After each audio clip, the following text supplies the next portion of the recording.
राज Vashishtha house में highest 38% share का stake holder था, पर अब उसमें से 30% शेयर वो आहान को देना चाहता था। ऐसा होने पर अब आहान के पास वशिष्ठ हाउस के सबसे ज्यादा शेयर होंगे। मिस्टर चोपड़ा, इसका मतलब क्या है? मैं आपके हिस्से की शेयर क्यों लूंगा? यंग मास्टर, मेरे भाई से बहुत बड़ी गलती हुई है, इसकी कीमत तो उसे चुकानी चाहिए, और उसका बड़ा भाई होने के नाते मैं आपसे रिक्वेस्ट कर रहा हूँ कि आप ये ऑफर एक्सेप्ट कर ले।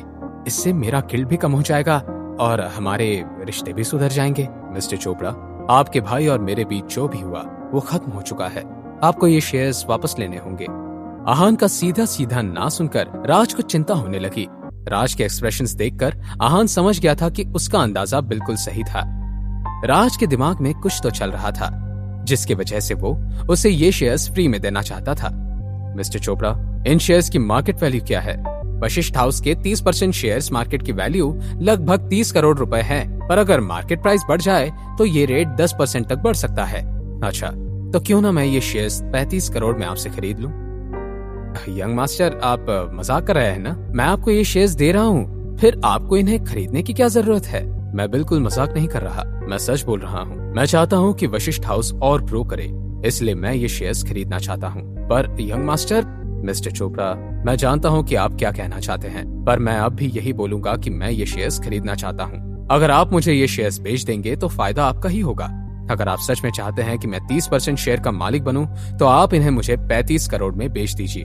आहान का कॉन्फिडेंस और जिद देखकर राज हैरान था। राज को ऐसे देखकर आहान को कहीं ना कहीं मजा आ रहा था। उसके चेहरे से मुस्कान जा ही नहीं रही थी।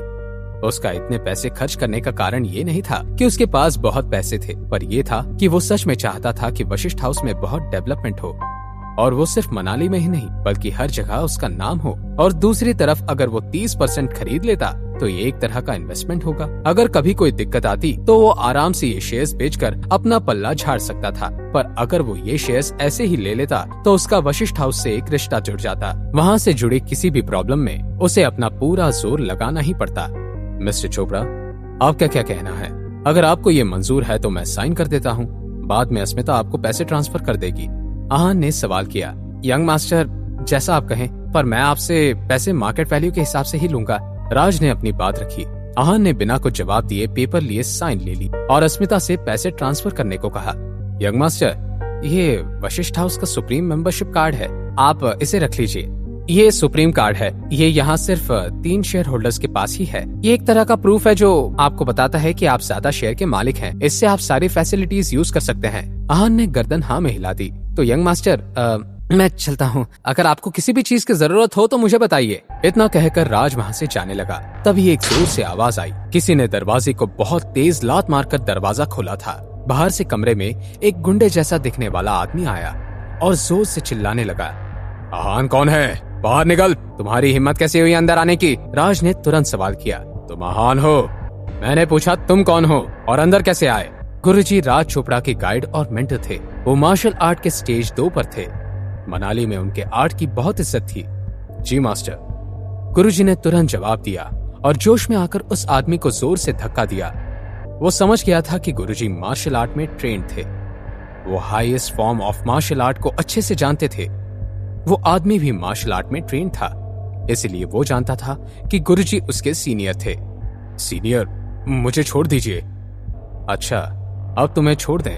तमाशा तुमने शुरू किया था, तो अब तुम ही बताओ कि तुम्हें यहाँ किसने भेजा? ब्रिज चौधरी और सुहासिनी चौधरी ने। प्लीज मुझे माफ कीजिए।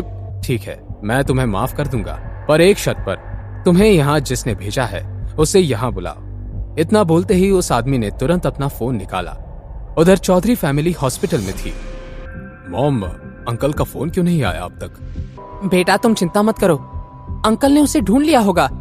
तुम उससे अपना बदला ले लेना, तुम परेशान। सुहासिनी अपनी बात पूरी करने ही वाली थी कि उतने में उसका फोन बजा। देखो बेटा, अंकल का फोन आ गया। हेलो, मिल गया तुम्हें वो आहान? उसे लेकर यहाँ आओ। जी, आहान मुझे मिल गया है, पर अगर आप तुरंत यहाँ नहीं आई तो मैं उसे छोड़ दूंगा। इतना बोलकर उस आदमी ने फोन कट कर दिया। मॉम, क्या बात है? अंकल ने क्या कहा? वो चाहता है कि हम मनाली होटल जाएं। मुझे नहीं लगता कि तुम्हें वहाँ जाना चाहिए। ये कोई जाल भी हो सकता है। मेरी बात मानो और वहाँ मत जाओ। ब्रिज ने एक बार फिर कोशिश की। मनाली होटल जाकर अब क्या होने वाला था? आहान चौधरी फैमिली के साथ अब क्या करेगा? जानने के लिए देखिए अगला एपिसोड सिर्फ पॉकेट एफएम के यूट्यूब चैनल पर। और सीक्रेट अमीरजादा के सारे एपिसोड्स को सुनने के लिए डिस्क्रिप्शन में दी हुई लिंक से डाउनलोड कीजिए पॉकेट एफएम ऐप।